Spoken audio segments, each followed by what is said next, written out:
Greetings, I'm here today to guide you through the process of conducting a patient interview.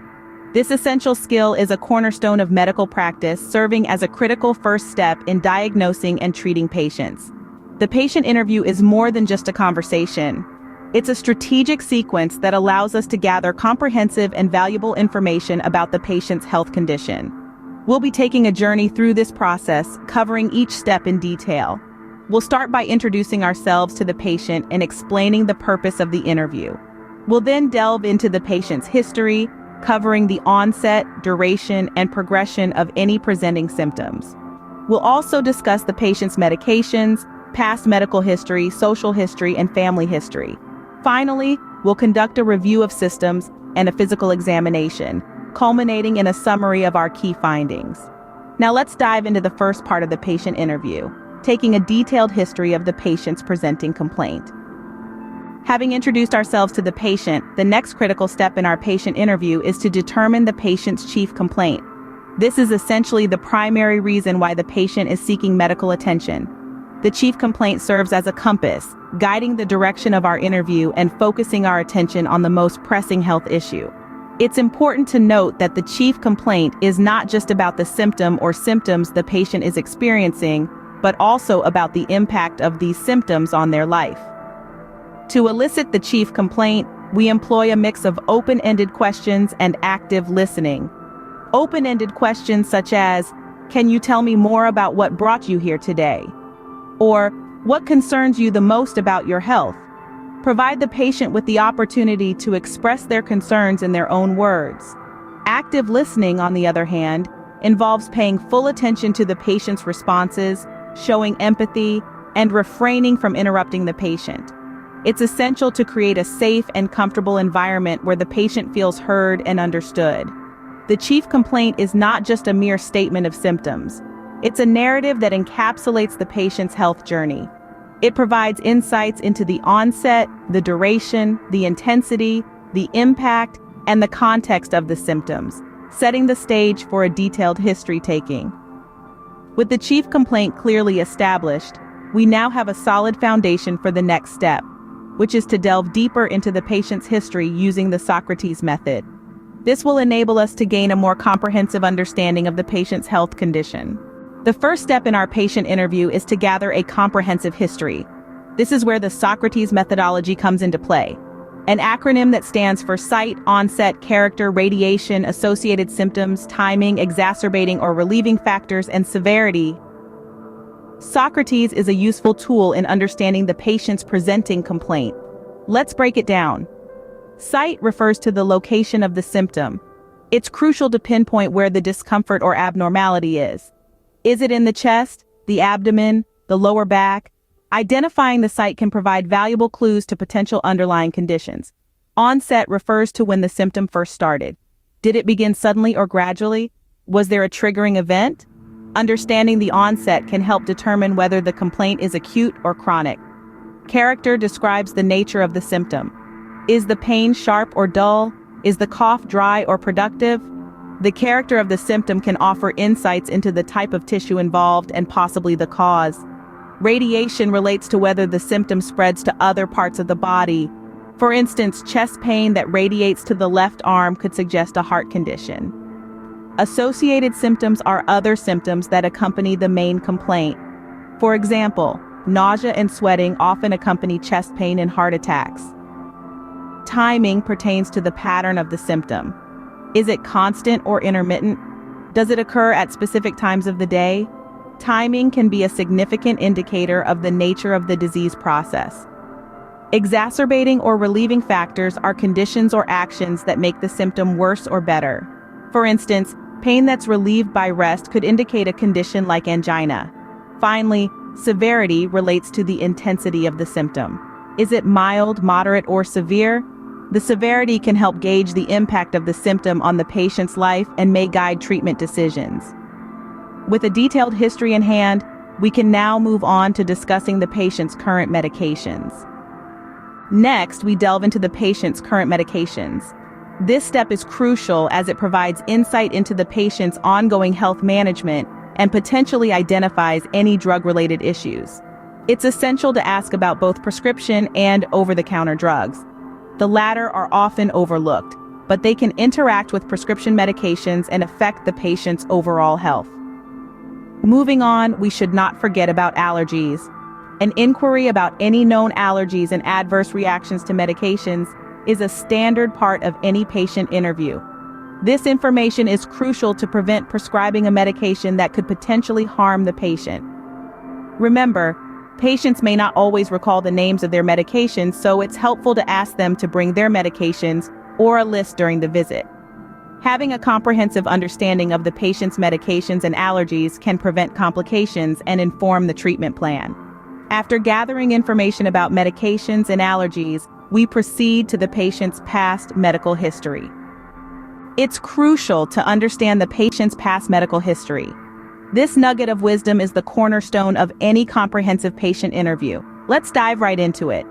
To gather information about the patient's past medical history, you'll need to ask about any relevant medical conditions. The key word here is relevant. While it's important to obtain a broad picture of the patient's health, remember to focus on conditions that could potentially relate to their current complaint. Next, we turn to surgeries and hospitalizations. There's a wealth of information here, not just about the patient's past health issues, but also their experiences with healthcare. Did they have any complications? How was their recovery? Their responses could offer valuable insights into their health behaviors and how they might cope with future treatments. Now let's shift gears and talk about social history. This is where we step outside the clinical sphere and explore the patient's day-to-day life. We start with their occupation. Are they exposed to any potential hazards at work? Do they work long hours, which might impact their lifestyle or mental health? Then we dig a little deeper into their living situation. Do they live alone or with others? Is their home environment safe and supportive? These factors can significantly influence a patient's health and well-being. Lastly, we need to address lifestyle habits such as smoking and alcohol consumption. Don't shy away from these subjects. Yes, they can be sensitive, but they're also incredibly important. Smoking and alcohol use can have profound effects on a patient's health, so we need to know if they're part of the picture. In conclusion, the patient's past medical and social history is more than just a series of facts about their health and life. It's a narrative that gives us a holistic view of the patient, helping us understand not only what might be wrong with them, but also how their circumstances could affect their health and their capacity to manage it. Understanding the patient's past medical and social history provides a holistic view. Now we move on to the patient's family history. Family history can provide important clues to a patient's health. This is a statement that holds considerable weight in the medical world. Unearthing a family history of specific medical conditions can help shape our understanding of a patient's current health and future risks. To delve into a patient's family history, it's essential to ask targeted questions. Start by asking if there are any known hereditary conditions in the family. This could range from heart disease and diabetes to certain types of cancer or genetic disorders. It's also crucial to inquire about the health of immediate family members, such as parents, siblings, and children, as well as the causes and ages of death if applicable. But remember, a patient's health puzzle doesn't only consist of the familial piece. Another integral part is the review of systems, or ROS, which is a systematic approach to uncover any additional symptoms or concerns that might not have surfaced during the initial history taking. The ROS is like a comprehensive checklist, probing the patient's health across various body systems. Start from the general, such as fever, fatigue, or weight changes, and move on to more specific systems. For instance, inquire about headaches or dizziness under neurological, cough or shortness of breath under respiratory, and chest pain or palpitations under cardiovascular. While conducting the ROS, it's important to maintain a patient-centric approach. Encourage the patient to share any minor or major health changes they've noticed, even if they seem unrelated to their primary complaint. Remember, sometimes it's these seemingly insignificant symptoms that connect the dots to form a complete picture of the patient's health. However, keep in mind that the ROS is not a substitute for a detailed symptom analysis. Instead, it serves as a safety net, ensuring that no potential health concerns slip through the cracks.